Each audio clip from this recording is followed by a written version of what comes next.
Hello, my Belf 1000 Nation. How is everyone doing today? We are back with another Mr. Ballin video. This one is titled The Horrifying True Story of Katy Perry's Ex. Okay, alright. Let's jump into it. I'm curious. I want to know. Today's story is about a famous Hollywood actor who did something truly horrific, and surprisingly, not that many people know about it. But before we get into today's story, if you're a fan of the strange, dark, and mysterious delivered in story format, then you've come to the right channel because that's all we do, and we upload 2 or 3 times every week. So if that's of interest to you, please offer to make the like button their favorite food, a burrito, but separate the meat, cheese, rice, and sour cream into 4 distinct sections before rolling it up. Also, please subscribe to our channel and turn on all notifications so you don't miss any of our weekly uploads. Alright, let's get into today's story.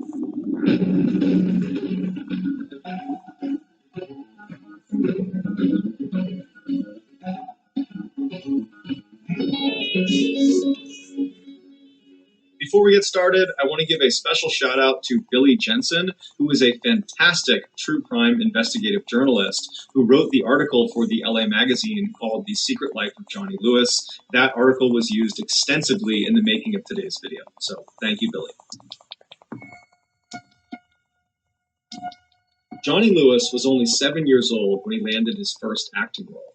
Granted, it was only a bit part in an obscure escalator safety video, but it was a start. From there, Johnny appeared in dozens of commercials, including with Pizza Hut, before someone recognized this kid has real talent, and he earned appearances on the hit TV shows Seventh Heaven, Malcolm in the Middle, and Drake and Josh, which were really big in the late 90s and early 2000s. In 2001, when Johnny was 18 years old, he had made enough money from acting that he was able to leave his parents' home in North Los Angeles and move into a new home right in Hollywood with a bunch of other up-and-coming actors and actresses. By 2006, when Johnny was 23 years old, he was riding high.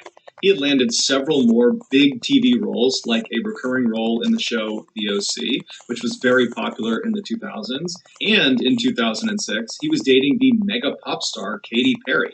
And although their romance was relatively short, apparently it was very intense because Katy would go on to write 2 songs that were apparently about Johnny. But Johnny's real rise to stardom occurred 2 years later in 2008 when he was cast as the character Half Sack on the critically acclaimed motorcycle drama Sons of Anarchy.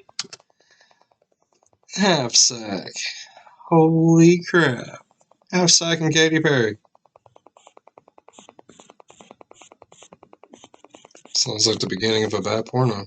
While the show made him famous and fabulously wealthy, Johnny was growing concerned with the direction the show was taking. He felt like it was becoming too violent.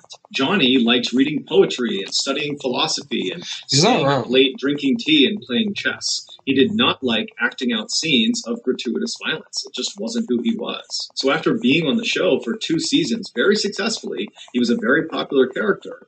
He went to the writers and said, "You gotta write me out of the script. I can't do this anymore." The writers were totally caught off guard and begged him to stay, but he had made up his mind, and so in 2009, his character was killed off. After leaving Sons of Anarchy, Johnny decided that he wasn't going to pursue any serious acting roles for the time being. Instead, he wanted to focus... You can't blame him. Playing a little on the demented side often would probably start taking a toll on it. I'm just saying. You might start acting on some of the things that you do on TV. I'd say that you would. Just, I can see that happening. I mean, play demented roles long enough, I guess you eventually become a little on the demented side. Focused his time on writing his first novel, which was about this musical genius trying to make his way in the world. And so he started asking around to see if anybody he knew of a quiet place he could live and write out of. And his photographer said, "I think I know the place." It was called the Writer's Villa, and it was this beautiful house with 6 bedrooms for rent right outside of Hollywood. Over the years, it had become a sort of safe haven for up-and-coming actors and actresses still looking to land their big break. The reason it developed this reputation was because of the owner, Kathy Davis. She was this wonderful woman who really understood how difficult trying to break into Hollywood was for all these people that stayed at her house. Something bad's gonna happen to Kathy. Something bad's gonna happen to Kathy. I feel it in my bones. My skeleton bones. After them, and make them food and offer them rides, and she would stay up late and listen to their frustrations and be a shoulder to cry on if they didn't get the part they wanted. Many of her tenants, who went on to be big Hollywood stars, would later attribute their success, at least in part, to the time they spent with Kathy at the villa, which they remembered as being therapeutic and soothing. Even though Johnny had already had his big break in The Sons of Anarchy, he loved the idea of living in such a peaceful place that seemed to cater to eccentric artists like himself. So in April of 2009, Johnny called Kathy and requested a room, and she said, absolutely, you can stay on the second floor in the Red Suite. After moving in, Johnny would tell his friends that the writer's villa was just as amazing as he thought it was going to be. And Kathy specifically was just as wonderful as everyone said she was. He actually struck up a friendship with her almost immediately. Everything seemed to be going really well for Johnny in his life until a few months later, he found out his girlfriend, Diane, was pregnant. Although this totally screwed up his plans for his novel, Johnny was really excited about being a father, and so he decided to move out of the villa and in with Diane, who lived nearby, to help take care of their child. 9 months later, on April 6, 2010, Diane gave birth to a healthy little girl named Culla May, and Johnny and Diane fell madly in love with her. But unfortunately, Johnny and Diane's love for each other faded quickly after becoming parents, and before long, Johnny had moved out and back in with his parents. That happens sometimes. That happens. Not long after that, Johnny and Diane became embroiled in this really vicious, long custody battle over Culla May, which ultimately Johnny lost, which was devastating for him. A few months later, in October of 2011, when Johnny was still living with his parents, he decided to take his motorcycle out and just go ride around and clear his head. And so he drove for about 2 hours to the west of LA out into the desert, where he lost control of his bike and he crashed. After getting to the hospital, his injuries were determined to be relatively minor, except they were concerned he might have a head injury. However, after testing negative for a concussion, he was said to be okay by doctors and he was sent home. But when he got home from the hospital, he was not okay. He was a totally different person. Johnny's father, Michael, immediately noticed the change in his son's behavior. He just started acting really weird and erratic, and his thoughts weren't always coherent, and he was really agitated all the time. It was just very obvious that something was off. And it made Michael wonder, perhaps my son did get a head injury from that motorcycle accident, and the doctors just missed it. And so Michael scheduled 2 separate MRIs for Johnny to go to, but for whatever reason, Johnny refused to go. Around this time, Johnny's friends began to notice his strange behavior when, in December of that year, he was at an acting class and he began speaking in a vaguely British accent. And everybody in the class noticed it, and eventually someone said, hey, why are you doing that? And Johnny was like, what? And just kind of shrugged it off and acted like he wasn't doing that. A few weeks later... Okay, there are like brain injuries though that make you speak in accents you never had before, even if you've never been there. I read it in the books. Had a back cover, had a front cover, and things in between. Pictures, a lot of them. But that's what's said. On the morning of January 3rd, 2012, Johnny was at his parents' house, and he was sitting in the kitchen while his mom was making omelets, and Johnny just kind of abruptly says, I'm going to go out for a walk. So he gets up, he's only got his pajamas on, no shoes on, he walks out the door, and as he's walking down the road, he gets maybe 10 or 15 feet away from his parents' house when he hears someone screaming, like they're screaming in distress. And he thinks it's coming from the apartment that was right next to his parents' house. And so he breaks into the apartment, but there's no one in the apartment. It's totally vacant. And so as he's in this apartment, wondering what's going on, the 2 men that owned the apartment, they came home and they see Johnny standing there, and they told him he had to leave immediately. And instead of leaving immediately, Johnny grabbed a nearby glass bottle and he charged at them and hit them both over the head with the bottle before they managed to restrain him and hold him down until the police showed up. Johnny claimed he was acting in some... I sucked and lost his mind. That's the best British accent I can do. Sorry. It was horrible. I'll never do it again. What I said was, half-sack lost his mind. I'm horrible at accent. I tried. I get an A for effort, though.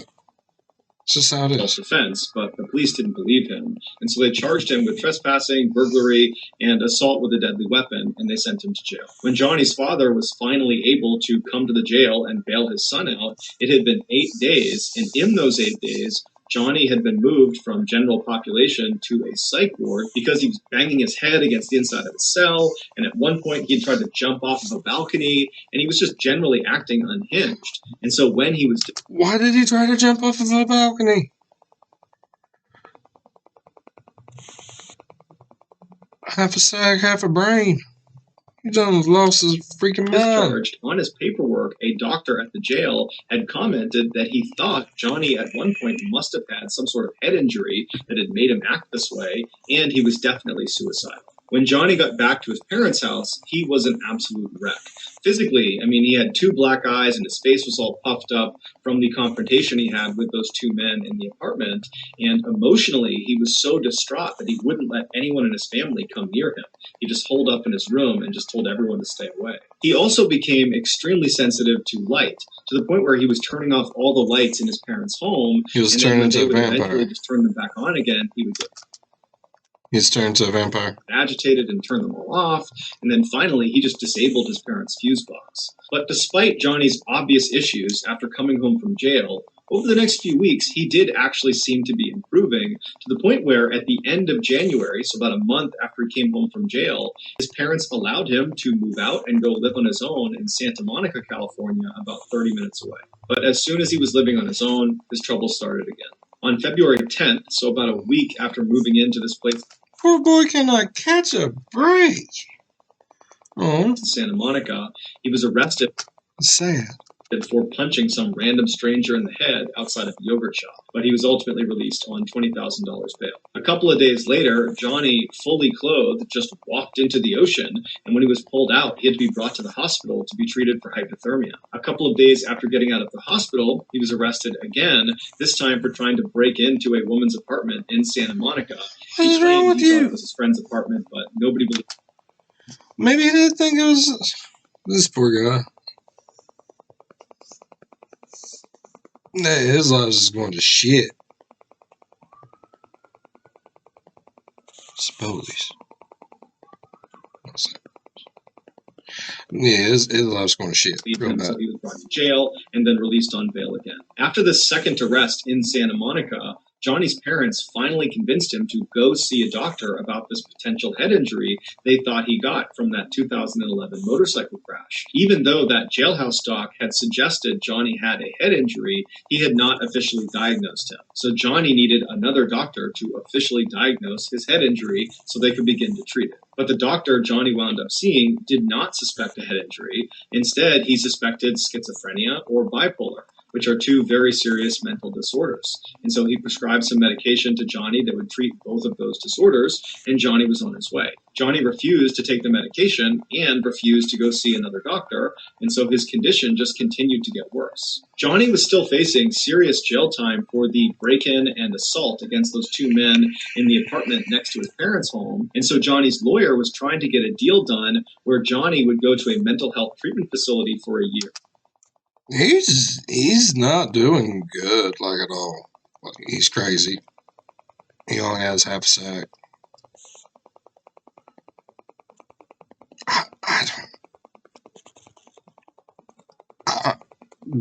Does he have a brain injury? If he does, I feel really bad. Instead of going to jail for a year. Does he? But Johnny was so confident these charges would just get dropped and he'd be allowed to go back to his life and live the way he wanted to, that he fired his lawyer and he represented himself in court. But the charges were not dropped and he was sentenced to 1 year in prison.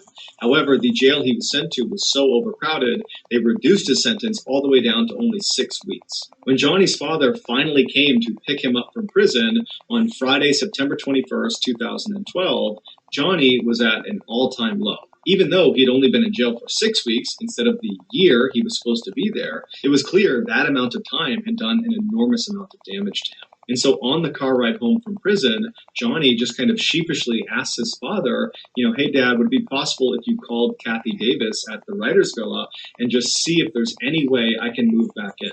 And Michael's thinking to himself, I hadn't thought of that, but the writer's villa was the last place Johnny was when his life was still in order. It was probably the last place he was happy, and so he probably has attached a lot of fond memories to that place, and so that's a great place for him to go. And so as soon as they got home, Michael called Kathy Davis and explained the situation and said, is there any way he can stay there? And she said, absolutely, the red suite is still available. I'll go up and make the bed right now. I can't wait to see. Johnny stayed with his parents that weekend, and then on Monday, September 24th, he packed up his stuff and he moved back into the villa. 2 days later, a 70-year-old man named Dan Blackburn, who was actually neighbors to... It's going to be bad. Yep. Mm-hmm. No. The writer's villa property. He was looking out his front window at this man who was standing out in the road. He only had on jeans and red shoes. He had no shirt on. And he was very sweaty. And he was just kind of frantically pacing around the road. And he had never seen this guy before. And so he was just kind of poking out behind his curtain, watching him to see what he's going to do next. And after about 15 minutes of this kind of strange pacing in the road, this guy turns and walks directly towards Dan's property, goes right up to the front step and starts knocking on the door. Dan was definitely a little bit concerned, but he shut the curtain, he walked over to the door, he looks out the people, and there's this guy standing there with bright blue eyes that are all wide, and he's looking at the people as if he can see through and see Dan, but he can't.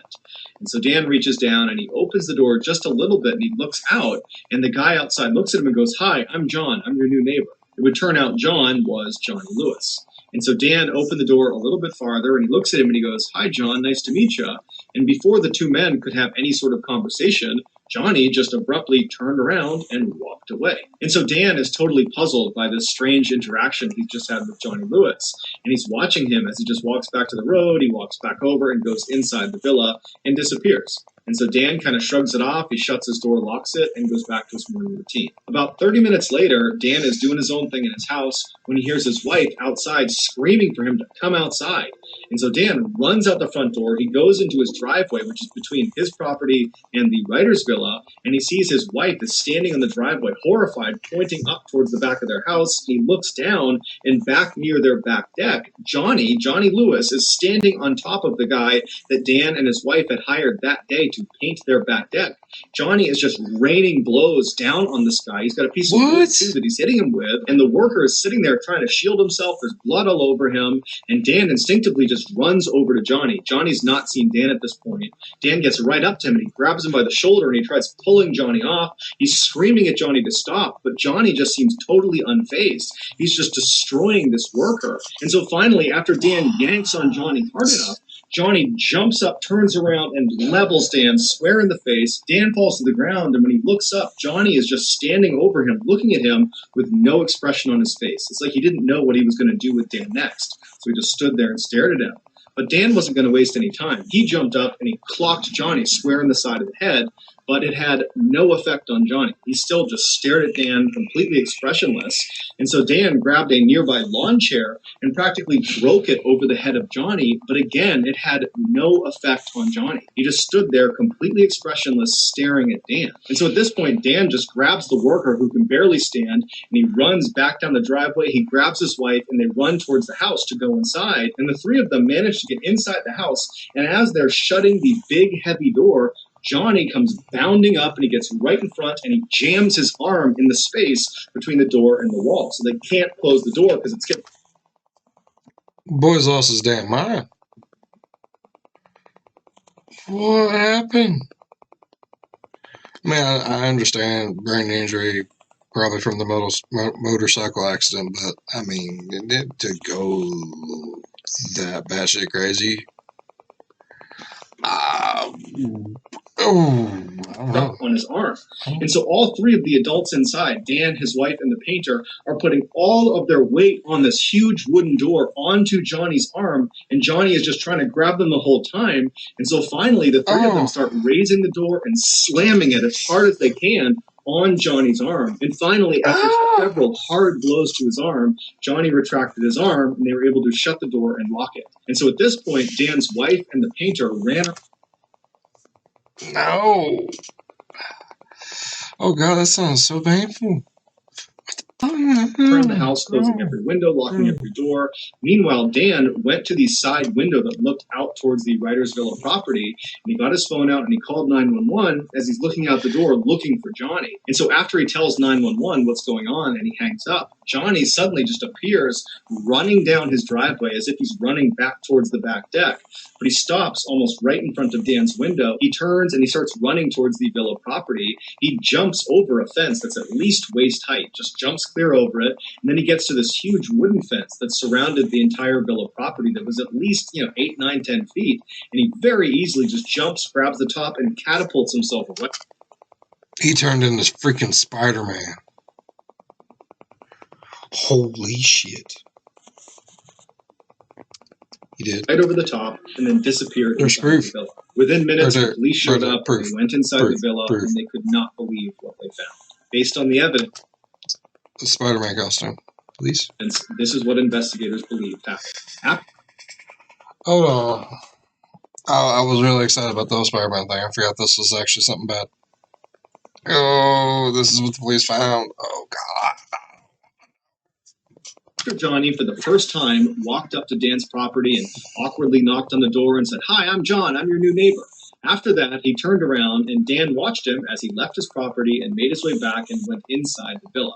Once Johnny got inside the villa, he made his way up to the second floor and he went into Kathy Davis's room where she was sitting. Now, Kathy most likely turned and saw Johnny standing in the doorway. He's got no shirt on, he's sweating, he looks totally crazed. She probably was not scared. Instead, her motherly instincts kicked in and she probably said, "Hey, are you okay? Can I help you? What's going on?" And as she probably stood up and made her way over to make sure he was okay, Johnny, for reasons no one understands, proceeded to beat and kick and strangle her. And then when she fell to the ground and was totally helpless, Johnny proceeded to either stomp on her skull repeatedly, or he hit her over the head repeatedly with a rusty hammer that was later found in his bedroom. But no matter how Johnny did it, he managed to severely fracture her skull, and that's what ultimately killed her.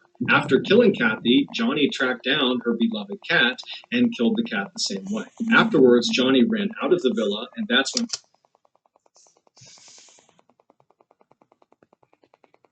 What the fuck?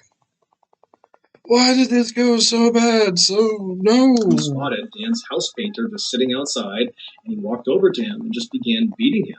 And just like the attack on Kathy and her cat, this attack on this house painter appeared to have no motive as well. After Dan came outside and managed to fight Johnny off, and then when Dan went back inside the house with his wife and with the painter, Johnny stood outside for a few minutes before running down Dan's driveway and then hopping over those two fences right in front of Dan, and then Johnny disappeared inside of the villa. Once Johnny was in the villa, it's believed he climbed up to the upper patio or onto the roof of the villa itself, and from there he either jumped or fell to his death on the driveway below. His death was officially ruled an accident, not a suicide. After the news broke about what had happened at the writer's villa, everybody assumed. What? Is that why I've not seen Half Second forever in anything? I thought he was just like taking a break. I didn't know he was taking like a break.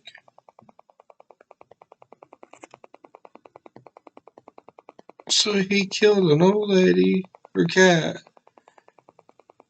Got beat to death a painter, and then either fell or flung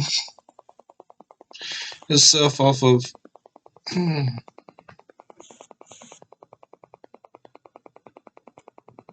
That went south. Fast. Johnny must have been on some really hardcore drugs. That's the only explanation for why someone would act the way he acted. But when his toxicology report came back, it showed he had absolutely no drugs of any kind, legal or illegal, in his system. He was completely sober at the time he committed this horrible crime. Some believe Johnny really did have some undiagnosed head injury from that motorcycle accident, and this head injury is responsible for his violent outbursts. Others disagree and say the head injury had nothing to do with it. Johnny clearly had some undiagnosed mental disorder. Maybe it was schizophrenia, maybe... Both are possible. That's the messed up thing. Like, the brain is so sensitive in every way, shape, and form that it just... a little out of whack and everything's just, you're screwed. Screwed, blued, and tattooed, bro. That's how it It is. was bipolar, maybe it was something else, but it was this mental disorder that led to these violent outbursts. But to this day, no one knows for sure why Johnny did what he did. All we know is an innocent woman and her cat were needlessly killed. So that's going to do it, guys. If you found the secret in today's episode, let us know in the comments section what it is and where you found it. So give us the time. Alright, so half of Sack flung himself to his death. Alright, so if you guys enjoyed today's video, think about leaving a thumbs up. Yeah. If you're a fan of the creepy, scary, spooky, strange, deranged, think about subscribing because that's what we do right here. Alright, y'all. As always, be good to one another. I'll see you in the next one. Bye-bye.